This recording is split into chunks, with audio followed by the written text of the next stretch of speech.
दोस्तों, मेरा नाम तुषार आर्यन है। मैं गुवाहाटी आसाम से बोल रहा हूँ। दोस्तों, आज की कहानी कुछ दिन पहले की है।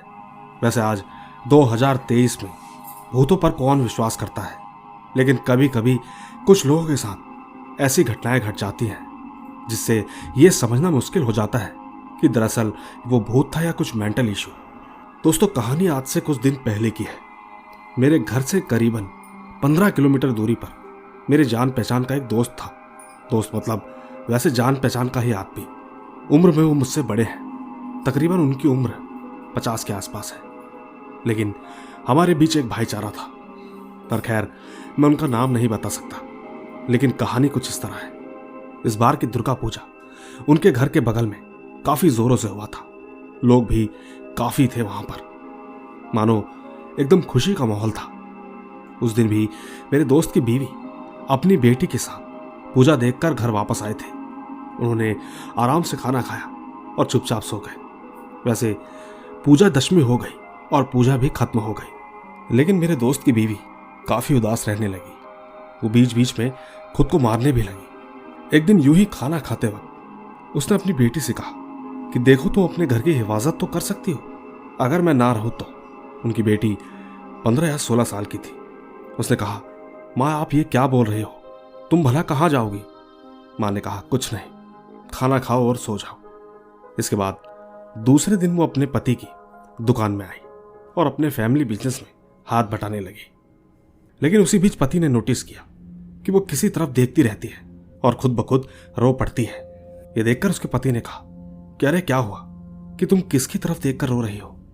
उसकी बीवी ने कहा कि कोई तो नहीं, लेकिन ऐसा क्यों लग रहा है जैसे कोई मुझे बुला रहा है। धीरे धीरे उनकी बीवी नॉर्मल हो गई और डे बाय डे लाइफ में बिजी हो गई। इसके कुछ दिनों के बाद वो कहीं से आई और दुकान में अपने पति के पैर छूकर बोली कि अगर मुझसे कुछ गलती हुई हो तो माफ कर देना। पति ने कहा कि अरे तुमको क्या हुआ, तुम काफी दिनों से ये सब क्या उल्टा पुल्टा बोल रही हो। पति को एक बार को ये लगा कि शायद कुछ मेंटल इश्यू है। मन ही मन वो ये सोच रहा था कि क्यों ना इसे कोई डॉक्टर के पास लेकर जाऊं। उस दिन उन लोगों ने एक नया दुकान स्टार्ट किया था, तो पूरा दिन उसका पूरा परिवार बिजी था दुकान की ओपनिंग में। उस दिन लक्ष्मी पूजा भी थी। धीरे धीरे शाम हो गई। उसकी बीवी ने कहा कि मैं सोने जा रही हूं, नींद आ रही है। पति ने कहा कि ठीक है, खाना बनाकर बच्चे को भी खिला देना, मैं दुकान समेट कर रात को घर आ जाऊंगा। वैसे उनकी दुकान और घर में 100 मीटर की दूरी थी। उसका पति मन ही मन दुकान के बारे में ही सोचता रहा। खुश भी था और कभी कभी उदास भी हो जाता अपनी बीवी को लेकर। आखिर क्या होगा। खैर, अब रात के 1 बज गए। वो घर आया तो देखा कि बीवी तो टीवी देख रही है और बच्चा सो गया है। उसने अपनी बीवी से कहा कि मुझे 1 घंटा लगेगा, तुम सो जाओ, मैं आता हूं। लेकिन दूसरी तरफ बीवी कुछ ना बोली, सिर्फ टीवी देखती रही। लेकिन उसका पति वापस दुकान में आ गया। थोड़ी देर के बाद वो फिर से गया ये चेक करने के लिए कि बीवी सोई कि नहीं, पर उसने पाया कि तब टीवी की आवाज नहीं आ रही थी। उसको लगा कि शायद वो सो गई। कुछ टाइम बाद वो हाथ मुंह धोकर वापस अपने रूम में आया। रूम के अंदर आते ही उसने देखा कि उसकी वाइफ घर पे नहीं है। उसने तुरंत बच्चे से पूछा कि माँ कहाँ गई। बच्चे ने कहा कि माँ रस्सी काट रही थी, मच्छरदानी की रस्सी टूट गई थी, वो लगानी है। दोस्तों, पति का दिल जोर जोर से धड़कने लगा। घर के सभी लोग इधर उधर तलाशने लगे कि आखिर वो कहाँ गई। इसके थोड़ी देर बाद घर के कोने में, जहां कोई आता जाता नहीं था, उसने वहां पर फांसी लगाकर आत्महत्या कर ली थी। दोस्तों, इस हादसे के पीछे आखिर क्या वजह थी ये नहीं मालूम। यह आज तक मुझे भी समझ में नहीं आया। कोई नहीं जानता कि इस तरह से एक कुशल परिवार बिखर कर रह गया। नहीं समझ आता कि यह भूत था या कोई जादू टोना या कोई मेंटल इश्यू। साथ ही एक बात और बता दूं कि ना तो उनके परिवार में कोई घरेलू हिंसा थी और ना ही कोई झगड़ा। वो सिर्फ एक प्यारा सा कुशल परिवार था। धन्यवाद। तो दोस्तों, देखा आपने, ये थी तुषार आर्य की कहानी। दोस्तों, क्या लगता है आपको कि जो इन्होंने बताया उनमें से क्या हो सकता है?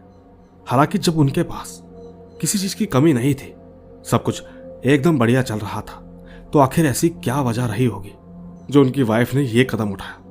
नीचे कमेंट जरूर कीजिएगा। बाकी मैं ले चलता हूं आपको हमारी आज की दूसरी कहानी की तरफ आइए सुनते हैं। मेरा नाम शिवी है और मैं कानपुर से हूं। मैं आपकी बहुत टाइम से सब्सक्राइबर हूं, लगभग 4 सालों से।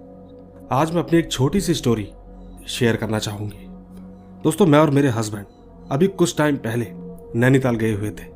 हमने स्कूटी रेंट पर ली और अगले दिन निकल पड़े। हमें नीम करोली बाबा के दर्शन करने थे, जो कि कैची धाम में है। खैर, वहां से लौटते लौटते हमें शाम के 4:30 हो गए। पहाड़ों पर वैसे ही अंधेरा जल्दी होने लगता है। उस दिन थोड़ी सी धुंध सी भी होने लगी। हम रास्ते के बीच हर खूबसूरत व्यू पर रुक रुक कर सेल्फी ले रहे थे। लौटते वक्त अचानक से मेरी नजर एक चर्च जैसी बिल्डिंग पर पड़ी, तो मैंने अपने हस्बैंड को रुकने को कहा। वो इतने एक्साइटेड थे कि तुरंत रुक गए। मैं तो इसलिए रुकी थी क्योंकि मुझे वो थोड़ा हॉन्टेड प्लेस टाइप का लगा। यकीन मानिए, इस तरह की कहानियां सुनने के बाद मुझे थोड़ा इन चीजों में इंटरेस्ट आता है। और तो और मैं शादी से पहले से आपकी कहानियां सुनती आ रही हूं, लेकिन मेरे हस्बैंड इन चीजों से बहुत ज्यादा डरते हैं। शायद ऐसी चीजों से दूरी बनाना ही ठीक है, पर मैंने उनको कभी कुछ नहीं कहा। खैर, मैंने इतना ही कहा था कि यहां कुछ अजीब सी वाइब नहीं आ रही। उन्होंने कहा, तुम रुको, मैं अंदर देख कर आता हूं। उस वक्त वो स्कूटी और मुझे बाहर खड़ा करके अंदर का नजारा देखने गए। थोड़ी ही देर बाद उन्होंने बुलाते हुए कहा कि आ जाओ, सब सेफ है यहाँ पर। अंदर एक छोटा सा पार्क है, बस चलो यहां भी सेल्फी लेते हैं। दोस्तों, मैं हाथ में सामान लेते हुए अंदर की तरफ आई। अंदर आते ही राइट में एक छोटा सा रूम बना हुआ था। फिर उसी की साइड में सामने एक पार्क था। कहा जाता है कि रूम का निर्माण भी 1 साल पहले ही हुआ था। खैर, मैं जैसे ही वहां साइड पर बैग रखने गई तो यकीन मानिए मुझे बहुत अच्छे से फील हुआ कि कोई परछाई सी जो कि सामने से निकलकर पार्क की ओर चली गई। इसके बाद मैंने अपने हस्बैंड से पूछा कि यहाँ कोई और भी लोग घूमने आए हैं क्या। उन्होंने कहा कि नहीं तो क्यों, क्या हुआ। मैंने बात को टालना चाहा, लेकिन कहीं ना कहीं उन्होंने मेरा चेहरा पढ़ लिया। मैंने बड़बड़ाते हुए कहा कि पता नहीं क्यों अच्छी सी वाइब नहीं आ रही है। दोस्तों, मैंने बस इतना ही कहा था कि उसके बाद तो उन्होंने जिद ही पकड़ ली कि यहाँ अब और नहीं रुकना है। मैंने तुरंत कोशिश की रोकने की, लेकिन वो नहीं माने। वो तुरंत ही मुझे बाहर आने को कहने लगे। उसी बीच हम दोनों को प्रॉपर किसी के चलने की आवाज आई, मतलब 2-3 कदम, जैसे कोई पत्तों के ऊपर चलता है। वो बस 2-3 बार ही आई थी, जबकि वहां कोई एक परिंदा तक नहीं था। खैर, इसके बाद जब मैं बाहर आई तो बाहर लगे बोर्ड पर नजर पड़ी, तो मैंने कहा कि अरे ये तो सेमेट्री है। हस्बैंड ने कहा कि मतलब? फिर मैंने जवाब दिया, अरे मतलब ग्रेवयार्ड। खैर, जो भी था वो नहीं माने। उन्होंने कहा कि चलो अब हम यहाँ 1 मिनट नहीं रुकेंगे। उस वक्त आसपास दूर दूर तक कोई भी नहीं था, बस वहां 1-2 लोग थे लोकल के। जब हम गाड़ी से निकले तो वो बस हमें घूर घूर कर देख रहे थे। देखकर ऐसा लगता था मानो कि शायद वो भी कहना चाहते थे कि यहाँ रुकना सेफ नहीं है। खैर, वहां से नैनीताल अप्रॉक्स 3 किलोमीटर था। पूरे रास्ते भर मेरे हस्बैंड डर से घबराते रहे। दूसरी तरफ मैं डरी होने के बावजूद उन्हें संभालती रही। पर खैर, होटल में आने के बाद मेरे हस्बैंड ने इस जगह के बारे में सर्च किया तो पता चला कि 1880 में नैनीताल में हैवी लैंडस्लाइड हुआ था। तब यहां पर अंग्रेजों की डेथ हुई थी, जिसमें तकरीबन 150 लोग थे। और तो और वहां लगभग 150 ग्रेव हैं। दोस्तों, ये सुनने के बाद तो हम और डर गए। शायद हम हनुमान जी के मंदिर भी गए थे, इसीलिए वहां का टीका भी लगा था। कहीं ना कहीं शायद हम उसी वजह से सेफ थे। मगर इसके अगले दिन हम लोगों को मुक्तेश्वर के लिए निकलना था, वो भी मॉर्निंग में। पर पता नहीं क्यों नेक्स्ट डे फिर से मेरा मन कर गया वहीं जाने का, जो कि शायद गलत था। पर मैंने सोचा कि मॉर्निंग में चलेंगे तो डर नहीं रहेगा। लेकिन जब हम स्कूटी पर थे तो मैंने पूरा रास्ता ध्यान से देखा, पर वो जगह मुझे दोबारा नहीं दिखी, क्योंकि भवाली तक हमारा रास्ता सेम था और तो और वो ठीक उसी के बीच में पड़ती थी। सच कहूं तो मुझे बड़ा अफसोस हुआ, लेकिन लौटते वक्त मैंने हर किसी से पूछा। मैं नहीं चाहती थी कि वो हाथ से निकल जाए, पर फाइनली मुझे वो जगह वापस दी गई, सेम वही हॉन्टेड वाइब के साथ। हमने स्कूटी साइड पे लगाई और वीडियो बनाते बनाते मैं अंदर की तरफ गई। हालांकि डर तो था, लेकिन एक्साइटमेंट भी बहुत थी। सोचा 2 मिनट में निकल आएंगे बस, क्या पता कुछ रिकॉर्ड हो जाए। जब मैं अंदर पहुंची तो मुझे उस दरवाजे का ताला खुला हुआ मिला, जो कि कल बंद था। कमरे में एकदम घुप अंधेरा था। मैंने हस्बैंड को आवाज देके पूछा कि क्या कोई है यहाँ, लेकिन सन्नाटे के अलावा कुछ भी नहीं था। इसके बाद जब वीडियो बंद करके हम बाहर आने लगे तो ऐसा लगा जैसे किसी ने करके बोला। बस उस आवाज को सिर्फ मैंने ध्यान दिया था। उस वक्त मेरे हस्बैंड थोड़ा बाहर निकल गए थे क्योंकि इसके आगे जाने की हिम्मत नहीं थी। खैर, मैंने बाहर आके पार्क का वीडियो बनाना शुरू किया तो दंग रह गई। वहां सच में कब्रें ही कब्रें थी, 1-2 नहीं बल्कि 100 से 150। शायद इस पर तो कल हमारी नजर गई ही नहीं, लेकिन बाबा की कृपा से हम एकदम सही सलामत लौट आए। बाकी यही थी मेरी छोटी सी कहानी। हालांकि बहुत डरावनी तो नहीं है, बट एक छोटा सा एक्सपीरियंस था जो कि आप लोगों के साथ शेयर किया। धन्यवाद। तो दोस्तों, ये थी शिवी की कहानी। इन्होंने ऐसी जगह पर जाकर अपना एक्सपीरियंस शेयर किया कि आखिर वहां पर किस तरीके से लगता है, कई बार किस तरह से नेगेटिविटी महसूस होती है। एक अजीब सा डर माहौल को बदलता रहता है। बाकी दोस्तों, आप सबसे यही कहना चाहूंगा कि अगर आप कभी भी ऐसी जगह जाएं तो बार बार जाने का मन ना ही बनाए तो अच्छा है, क्योंकि कब किसी के साथ क्या हो जाए कोई नहीं जानता। बाकी मैं ले चलता हूं आपको हमारी आज की तीसरी कहानी की तरफ। आइए सुनते हैं। दोस्तों, मेरा नाम शिल्पा है। मैं विजयपुर सिटी कर्नाटका से हूं। दोस्तों, कहानी 2010 से शुरू होती है। मैं उस टाइम पे 12th में थी और मेरे एग्जाम का टाइम था। मैं पूरी तरह से प्रिपेयर्ड थी। नेक्स्ट डे ही मेरा एग्जाम था।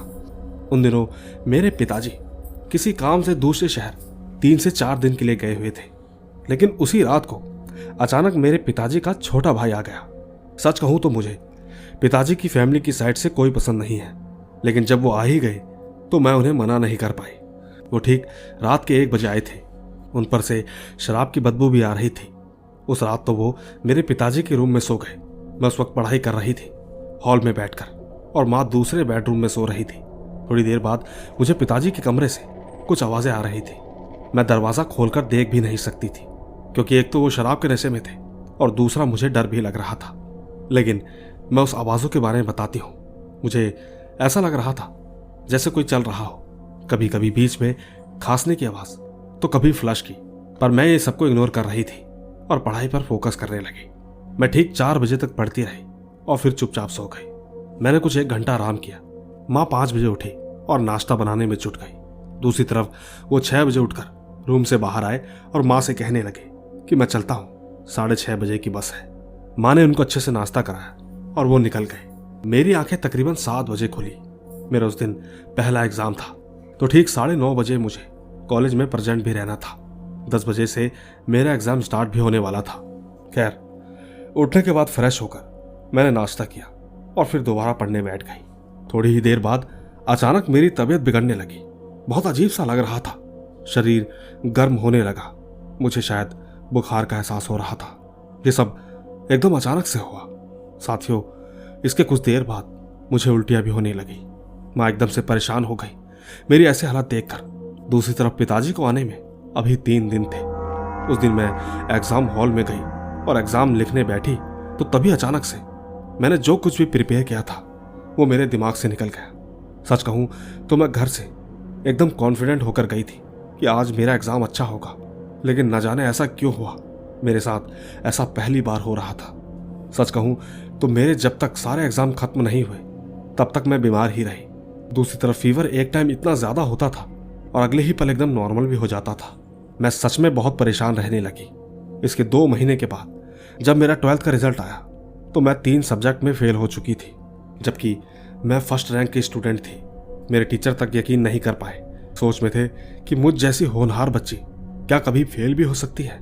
मेरे माता पिता को भी बिल्कुल यकीन नहीं हुआ। मैंने री एग्जाम देने का भी सोचा, जो कि 6 महीने में हुआ करता था, लेकिन उसमें भी सफल ना हो पाई, क्योंकि उस टाइम भी मुझे बहुत बुखार हो जाता था और अगले 6 महीने बाद मेरा फिर से एग्जाम था।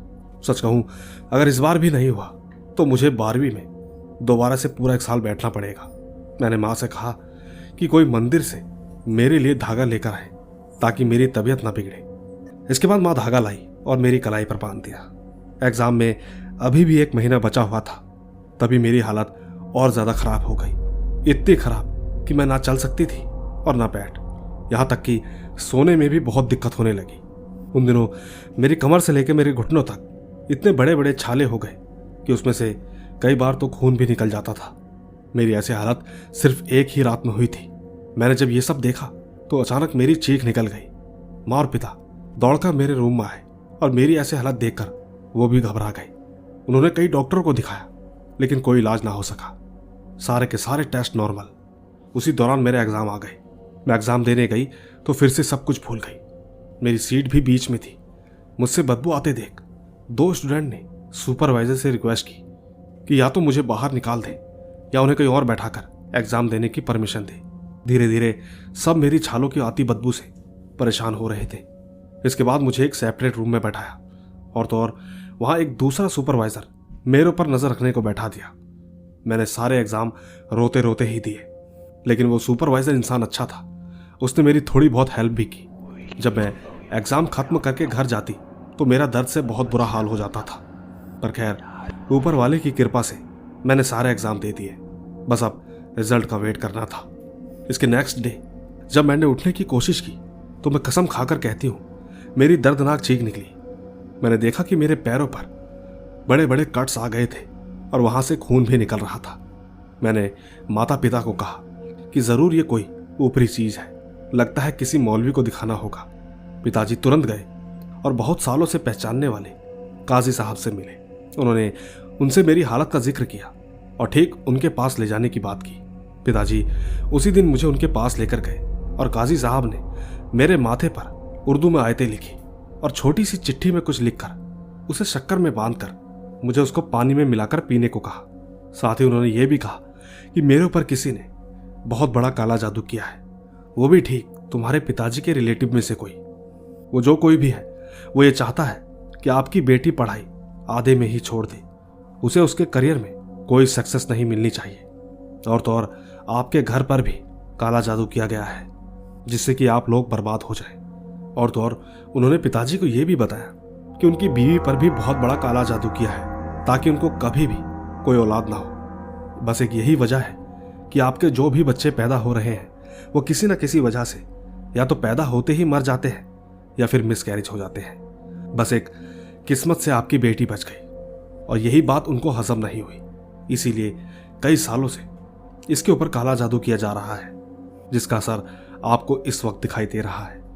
दोस्तों फिर क्या था, धीरे धीरे मैं ठीक होने लगी, घर के हालात भी सुधरने लगे। इसी तरह एक दिन मेरे घर पर मेरे पिताजी का बड़ा भाई आया, वो भी अचानक। और तो और जब से वो आकर गया तब से हमारे घर की हालत खराब होती गई। कई बार तो माँ फ्रेश चावल पका कर रखती तो उसमें खून मिला हुआ दिखता था। माँ कुछ भी बनाती तो वो एक दिन भी नहीं टिकता था, इतनी जल्दी खराब हो जाता। माता पिता फिर से परेशान रहने लगे और कभी कभी घर में काले साए भी दिखने लगते थे।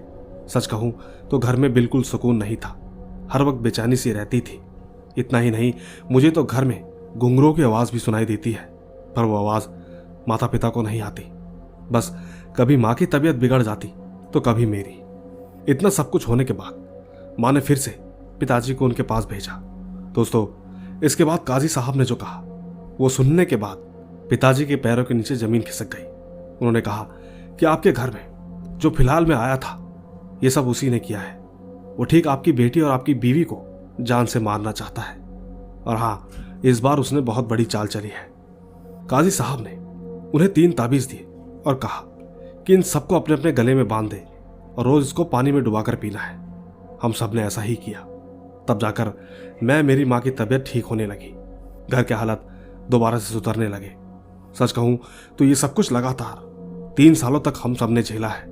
और तो और ये सब वो इसीलिए कर रहे हैं क्योंकि पापा के हिस्से में जो प्रॉपर्टी है वो उसे हड़पना चाहते थे। और मैं बचपन से ही बहुत सुंदर दिखती हूँ, वो चाहते थे कि किसी भी तरह मेरी खूबसूरती कम हो जाए। कहीं ना कहीं थोड़ा बहुत ऐसा हुआ भी। बचपन में मेरा दायां पैर का अंगूठा साइकिल में फंस गया था, तब से वो टेढ़ा है। और तो और मेरी आंख भी टेढ़ी हो गई है, उसका ऑपरेशन करवाया था तभी सही हुई है। और तो और एक बार तो मेरी जान भी जा सकती थी। डॉक्टर ने कहा कि बहुत सही टाइम पे आपने इसको हॉस्पिटल में भर्ती करवा दिया। उस वक्त जब मैं हॉस्पिटल में एडमिट थी तो माँ की साइड से बहुत लोग मिलने आए थे, लेकिन पिताजी की साइड से कोई भी नहीं आया था। दोस्तों, इन सबको मिलाकर यही पता चलता है कि सब कुछ उन्होंने ही किया था। जब से माँ और पिताजी की शादी हुई है तब से ही ये लोग मेरी माँ से चलते हैं, क्योंकि माँ बहुत स्ट्रेट फॉरवर्ड थी और वो लोग तभी से पापा के हिस्से की प्रॉपर्टी मांग रहे थे। और जब माँ ने देने से मना किया तो सब लोगों ने मिलकर दादा दादी का ब्रेन वॉश किया और उन्हें मेरे माता पिता के खिलाफ कर दिया। माता पिता दोनों अलग घर में रहने लगे। मेरे दादा दादी जब मैं पैदा हुई तब देखने तक नहीं आए। 3 साल के बाद उन्होंने मुझे पहली बार देखा और जब मैं पैदा हुई थी तब मेरे पापा के बड़े भाई ने फिर से प्रॉपर्टी का हिस्सा मांगा। बोला कि या तो तुम्हारे हिस्से की प्रॉपर्टी मुझे दे दो या मेरा एक बेटा गोद ले लो, क्योंकि मेरे 4 बेटे हैं, हमारा गुजारा नहीं चल सकता इतनी कम सैलरी में। दोस्तों, माँ ने कड़वा जवाब दिया। माँ ने कहा कि हमारे खून से पैदा हुई है मेरी बेटी, आपको हमने नहीं कहा था 4 बच्चे पैदा करने को, हम नहीं दे सकते कोई हिस्सा, जो कुछ भी है सब हमारी बेटी का ही होगा। बस दोस्तों, तभी से उनके सारे भाई पिताजी पर भड़के हुए थे। अब तो भगवान का शुक्र है कि उनका किया हुआ काला जादू हम पर असर नहीं कर पा रहा, और तो और आज भी मेरी खूबसूरती से मेरे पिताजी की साइड के जलते हैं। आजकल तो माँ की साइड के भी जलने लगे हैं। उनको मेरी लाइफस्टाइल आंखों में चुभती है। खैर, जो जले सो जले, भगवान ऐसे लोगों की नज़रों से हमें बचाए। और ठीक ये मेरी अब तक की 5वीं कहानी है जो मैं आपसे शेयर कर रही हूँ। मुझे उम्मीद है कि महेश भाई इस कहानी को ज़रूर सुनाएंगे। धन्यवाद। तो दोस्तों, देखा आपने, जब अपने ही दगा देते हैं तो जिंदगी किस तरह बदल जाती है। और सबसे बड़ा दुख तो तब होता है जब ये सारी बातें हमें जब बाहर से मालूम हो जाती है। बाकी दोस्तों, इनकी कहानी आपको कैसी लगी नीचे कमेंट जरूर कीजिएगा, क्योंकि मैं ले चलता हूं आपको हमारी आज की चौथी कहानी की तरफ। आइए सुनते हैं। दोस्तों, मेरा नाम पीयूष है, मैं झांसी यूपी का रहने वाला हूं। बात है 5 सितंबर की। मेरे दोस्त क्रिश का मुझे फोन आता है कि उसका ट्रांसफर हमारे शहर से दूर एक गांव में हो गया है। आपको बता दूं कि वो मेरा काफी अच्छा दोस्त है। बस इसी के चलते मैंने ये सोचा क्यों ना अपने उस दोस्त से मिलकर आता हूं। मेरा एक दोस्त अमन भी उससे मिलने जाने को तैयार हो गया, क्योंकि हम तीनों ही स्कूल के बहुत अच्छे फ्रेंड थे। मैंने क्रिश को फोन करके कहा कि हम तुझसे मिलने आ रहे हैं। हम लोग रात को निकलने वाले थे। मेरा दोस्त अमन ठीक मेरे घर पर आया था, क्योंकि हम दोनों मेरी कार से जाने वाले थे। और एक बात आपको बता दूं कि उसका गांव हमारे शहर से 250 किलोमीटर की दूरी पर है। पर खैर, रात के करीब 12:30 बज रहे थे तो ठीक उस वक्त बेहद शांति वाला रास्ता आया, जिसमें दोनों तरफ खेत थे और बीच में कच्ची बेकार सी सड़क। मैं अपनी गाड़ी उस पर भगा रहा था। मेरे दोस्त अमन ने मुझसे कहा कि भाई देख, वो रोड पर एक आदमी खड़ा है, शायद उसे मदद की जरूरत होगी। मैंने ठीक उसके पास जाकर गाड़ी रोकी और विंडो नीचे की और उससे पूछने लगा कि भाई, तुम्हें कोई मदद की जरूरत है क्या? उसने मुझसे कहा कि हाँ साहब, मेरा घर कुछ ही दूर आगे है और मेरी बाइक पंचर हो गई है। मैंने उससे कहा कि आओ भाई बैठो। उसके बैठते ही मैं दोबारा गाड़ी चलाने लगा। चलते चलते कुछ ही देर में उस आदमी का घर आ गया। हमने ठीक उसको उसके घर पर ड्रॉप किया तो जाते जाते उस आदमी ने कहा कि सुनो, ये रास्ता रात में ठीक नहीं है। अगर आपको रास्ते में 2-3 औरत दिखे तो गाड़ी बिल्कुल ना रोकिएगा, और दूसरा, अगर कोई पेड़ के पास आग वगैरह जलती दिखे तो जितना जल्दी हो वहां से भाग जाइएगा। मैंने उस आदमी से ठीक है कहा और हम वापस अपने रास्ते पर निकल पड़े। धीरे धीरे खेतों वाला रास्ता अब खत्म हो चुका था। अब दोनों साइड सिर्फ घने जंगल थे, बीच में एक रोड। यही कोई 2:30 बजे के आसपास हमें सच में सड़क पर 3 औरतें दिखी, जिन्होंने फटे पुराने कपड़े पहन रखे थे, और वहां एक पेड़ के पास आग भी जल रही थी, जैसा कि ठीक उस आदमी ने बताया था। उन औरतों ने पूरी रोड घेर रखी थी, इसीलिए गाड़ी निकालने की कोई जगह नहीं बची। तो मैंने ठीक उनके पास ले जाकर गाड़ी रोक दी। मैंने ठीक अमन से कहा कि शीशा नीचे कर और इनको आगे से हटने के लिए बोल। उसने ठीक ऐसा ही किया, लेकिन वो औरतें हटने की जगह गुर्राने लगी, और ठीक थोड़ी ही देर में जो हमने देखा, हमें अपनी आंखों पर विश्वास नहीं हो रहा था। हमने देखा कि पेड़ के पास जाकर उन औरतों ने एक आदमी को मार रखा था। वो ठीक उसको हमारे सामने खाने लगी। इसके बाद वो सारी औरतें दोबारा हमारी गाड़ी की तरफ बढ़ी। उनके हाथ में एक बड़ा सा खंजर भी था। मैंने तुरंत अपने दोस्त को कहा कि शीशा ऊपर कर। वो औरतें उस खंजर से मेरी गाड़ी पर मारने लगी, लेकिन मेरी गाड़ी का कांच बहुत मजबूत था, उनसे टूट नहीं पा रहा था। दूसरी तरफ गाड़ी स्टार्ट होने का नाम नहीं ले रही थी। फिर मैंने भगवान का नाम लिया तो वो औरतें अचानक से गायब हो गई और मेरी गाड़ी भी स्टार्ट हो गई। हम तुरंत ही वहां से निकल गए। हम ठीक ठाक अपने दोस्त के पास पहुंचे, उससे मिले, बैठकर बातचीत की और फिर वापस आते समय हम ठीक जब उसी रास्ते से आ रहे थे तो इस बार हमें वो आदमी दोबारा मिला। हमने उसे अपने साथ हुई घटना के बारे में बताया तो उसने बताया कि वो 3 औरतें पिशाचनी हैं जो कि रात को अपनी शक्ति बढ़ाने के लिए आदमियों की बलि देती हैं।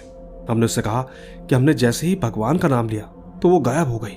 उस आदमी ने कहा, तुमने बहुत अच्छा किया जो तुम वहां से चुपचाप निकल गए, वरना वो पिशाचनियां थोड़ी देर बाद दोबारा वापस आती और अगर दूसरी बार तुम उन्हें दिखते तो शायद वो तुम्हें नहीं छोड़ती।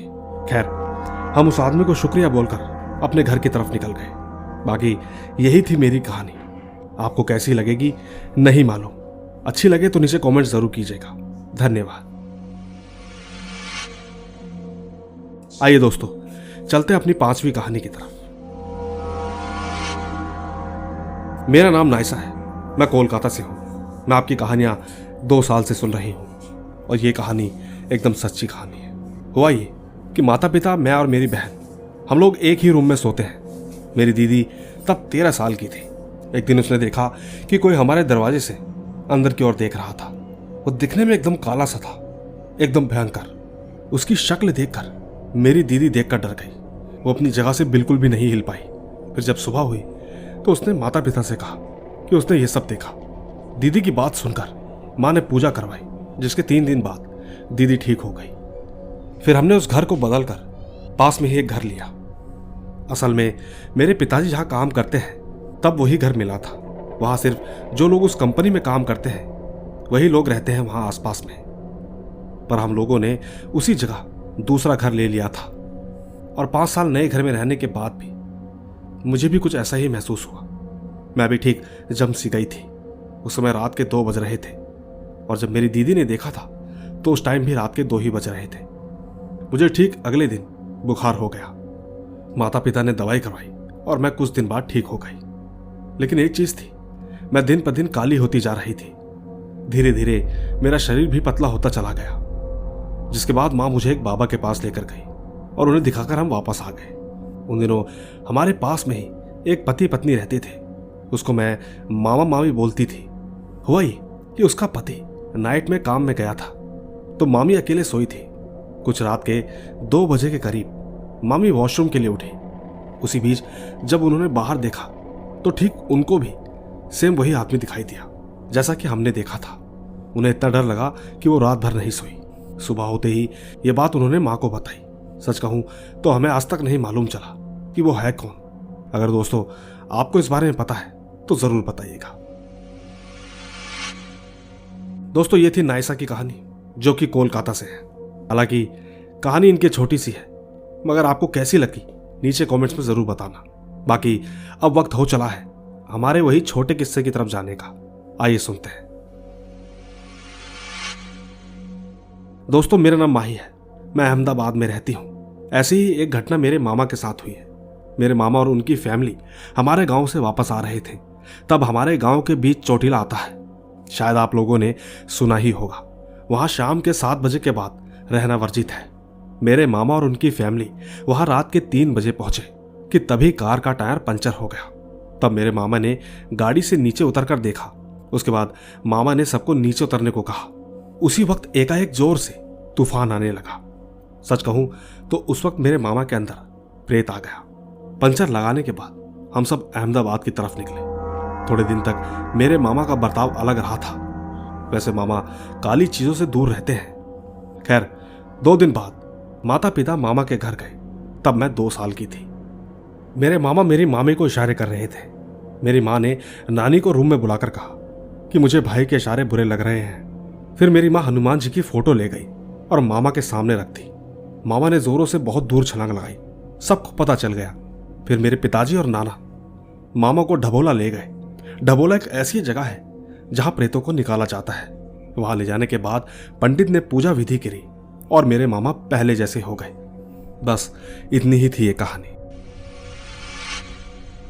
आइए दोस्तों, आखिरी किस्सा सुने। मेरा नाम आर्यन है। मैं मोतिहारी डिस्ट्रिक्ट बिहार से हूं। यह बात 2021 की है। हर रोज की तरह मैं अपने कुछ दोस्तों के साथ मस्ती करते हुए कुछ खाने पीने का सामान लेकर अपने गांव के पास एक तालाब के पास गया। वैसे आपको बता दूं कि वो रोड थोड़ी सुनसान है, पर हर रोज की जैसे हम तीन दोस्त वहां पर गए। टाइम थोड़ा यही कोई 8 बजे का था।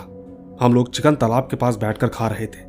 तभी दूर खड़ी एक औरत हमें आवाज दे रही थी कि भागो उधर से। हमें लगा कि शायद उस जमीन का कोई मालिक होगा, लेकिन कुछ समय बाद वो आवाज धीरे धीरे हमारे पास आने लगी, जैसे कोई हमारे पास तेजी से आया हो। एकदम से वो आवाज बदलकर रोने जैसी हो गई। शुक्र है कि हमारे हाथ में सिगरेट थी, क्योंकि लोग ऐसा कहते हैं कि भूत या आत्मा आग के पास नहीं आते। मगर एक तरफ जान पर भी बनाई थी। हमने सब चीजों को छोड़कर वहां से भागना ही सही समझा। मैं चुपचाप अपने घर पर जाकर सो गया। इसके बाद लगभग 3 बजे करीब मेरी आंखें खुली, लेकिन मैं हिल नहीं पा रहा था। ऐसा लगा मानो कि मेरे सीने पर आकर कोई बहुत भारी चीज बैठ गई हो। लेकिन कुछ समय बाद मेरा खुद पर कंट्रोल नॉर्मल हो गया। बस इतनी ही थी ये कहानी। तो दोस्तों, यही थी हमारी आज की कहानियां। उम्मीद है आपको जरूर पसंद आएगी। बाकी इसी तरह की कहानियां सुनाने के लिए मैं आपको जल्द ही मिलूंगा। बस तब तक आप अपना और अपने परिवार का ख्याल रखें। चलता हूं, बाय बाय।